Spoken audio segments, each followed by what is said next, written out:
Hi, my name is Carl Hershner. I'm one of the many scientists that work at the Virginia Institute of Marine Science. And in fact, I work in the Center for Coastal Resources Management at VIMS.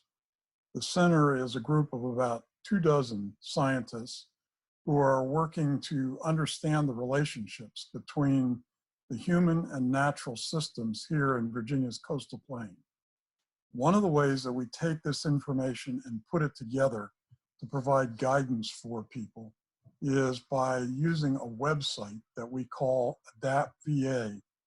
And I'm going to show you a quick overview of Adapt VA and two particular things that reflect the kind of both long-term and short-term information we're trying to provide to people. To get to Adapt VA, you simply need to type in adaptva.org.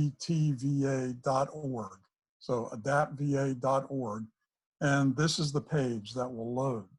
And there's a lot of information about a whole lot of different things. The two things that I want to show you today all have to do with forecasts that we develop. So you click on the forecast button, and here you will see that we have sea level rise projections, and we have what we call Tidal Watch, which is a shorter term projection of water levels in the area. Let's take a quick look at the sea level rise projections. When you hit that button, here's the page that will load. Over here on the left, you can see you can pick sea level rise scenarios. So depending on the forecast you want to look at from now till the end of the century. And then here, this is the legend, which will tell you about water levels that are forecast. So I'm going to pick the intermediate scenario here, which is actually the one we think is most probable. And then I'm going to zoom in to Poquoson, which always makes a great story when we're doing this. So here's Poquoson. We're looking at the intermediate scenario, and what you see in the white colors here are current water levels, sort of the current high water line.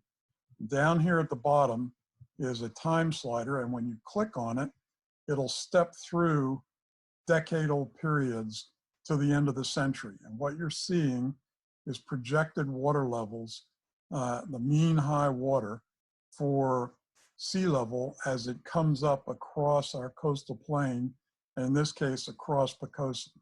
And as you can see, the forecast for the intermediate rate of sea level rise is that much of what is currently occupied lands in this part of Poquoson will probably be underwater on a daily basis by the end of the century if the intermediate sea level rise curve is the one that we experience.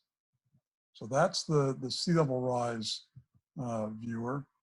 The other one that we have is a shorter term one. So as we're getting ready to enter the hurricane season, people are, if you live here, you become very, very sensitized to knowing what the water level is and will be in the near term as we experience more and more coastal flooding.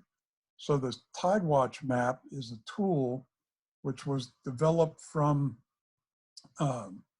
the combined skills of our hydrodynamic modelers, that is, people who build computer models of this system, weather forecasts from the NOAA forecast group, and then some work that we have done with very high resolution topography, elevation data across the coastal plain.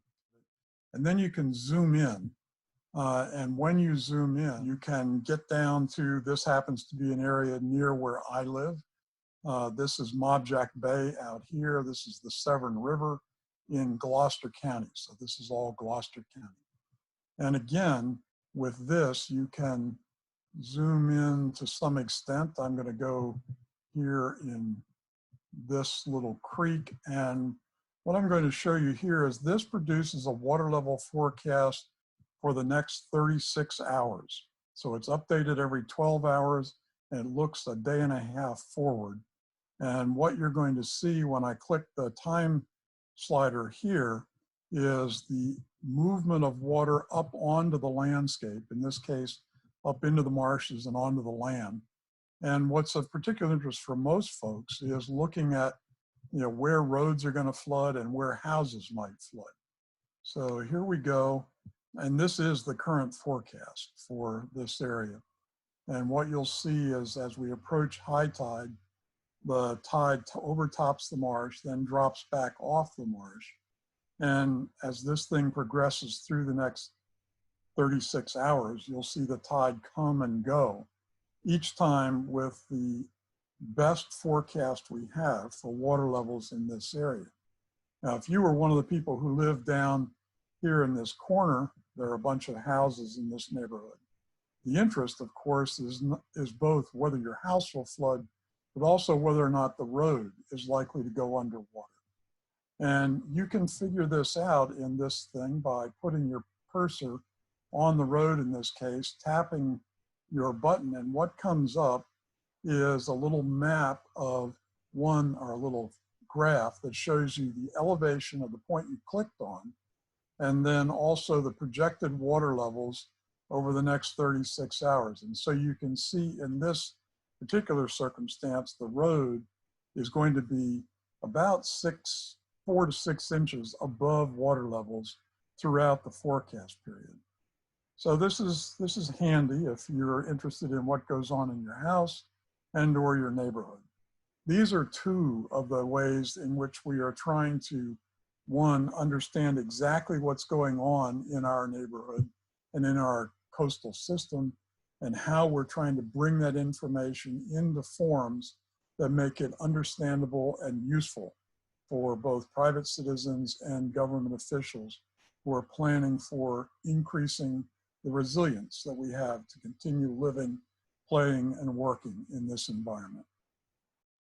So the two tools that I've just shown you that have been developed by the center are particularly pertinent, given that today is Earth Day and the theme this year is climate action. And this is an example of how the center and VIMS are working to take the knowledge that we have about our coastal system, and particularly about climate impacts on our coastal system, and make it useful for decision making by government officials and private citizens.